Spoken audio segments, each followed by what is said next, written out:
সে হঠাৎ করে পিছনে এসে আমাকে প্রথমে বলছে বাংলা ভাষায় এই লোকটা কি কোনো মেয়ের গায়ে টাচ করছে? দেখেন এই লোকটার কি অবস্থা করছে মায়ের। দেশি ছাত্রীদের জ্বালায় বেঁচে থাকা দায়, আবার এরই মধ্যে যোগ হয়েছে বিদেশি ছাত্রী মনিকা কবির। সাম্প্রতিক এক পথচারীর গায়ে হাত দিয়ে আবারও ভাইরাল রাশিয়া থেকে আগত মনিকা কবির।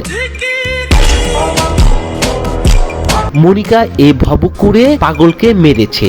লোকটির নাম বাহার। সে সীতাকুণ্ডের চট্টগ্রামের বাসিন্দার। পাগল দেখে গ্রামে সবাই নেতা ডাকত এ লোককে। তার গ্রামের লোকেরা জানান সে 12 মাসেই বিভিন্ন জায়গায় ঘুরে বেড়ান। তার সংসার নেই, সারা বছর ঘুরে বেড়ান ভবকুরে এবং বিভিন্ন জায়গায়। এই লোকটা রাস্তায় থাকে ভাই। এই লোকটা পাগল, কাউরে ডিস্টার্ব করে না। দেখেন ময়লা কাপড় চুপড় নিয়ে। ভিডিওতে দেখা যায় একটি ব্র্যান্ডের প্রচারমূলক শুটিং এর সময় মনিকা একটি ব্যাগ হাতে হাসি মুখে ক্যামেরার সামনে পোজ দিচ্ছেন। ভিডিওটির শুরু হওয়ার কিছুক্ষণ পরে ঘটে এই অপ্রত্যাশিত ঘটনা। মুহূর্তে এই ঘটনা পরিস্থিতিকে চরম অস্বস্তিকর করে তোলে। কয়টা বছর এটা এর সময় নষ্ট। এই বুঝছেন ওনার এটাই প্রবলেম, অনেক কথা উল্টাপাল্টা বলে। আপনার দেশে বাড়ি কোথায়?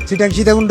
ঘটনার পরপর ক্ষুব্ধ প্রতিক্রিয়া দেখায় মনিকা। ভিডিওতে দেখা যায় তিনি রাগান্বিত অবস্থায় ওই প্রবীণ ব্যক্তিকে ধাক্কা দিয়ে সরিয়ে দেন এবং উত্তেজিত হয়ে তাকে মারতে শুরু করেন। সবচেয়ে অবাক করা বিষয় হলো মারধরের এই ভিডিও মনিকা নিজে তার ফেসবুক অ্যাকাউন্টে পোস্ট করে, যা দ্রুত নেট দুনিয়ায় ছড়িয়ে পড়ে। আমার সাথে এভাবে রাস্তায় ওকে আমার জায়গায় হয়তো পুরুষরা মারতে পারতো। পরবর্তীতে মনিকা জানান ওই ব্যক্তি তার কাছে এসে বাজে শব্দ করেছেন এবং ইচ্ছাকৃতভাবে তাকে ধাক্কা দেয়, পাশাপাশি তার গায়ে আপত্তিকরভাবে হাত দিয়েছেন।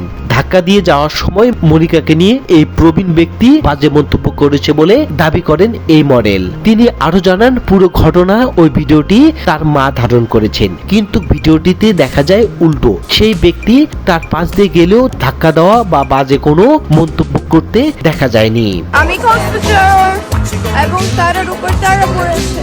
এই মনিকা ছাত্রীদের বিদেশের মাটিতে কেউ পাত্তা দেয় না, তাই বাংলাদেশেই পড়ে থাকে। পাবলিক ইনফ্লুয়েন্সের সৃষ্টি করে।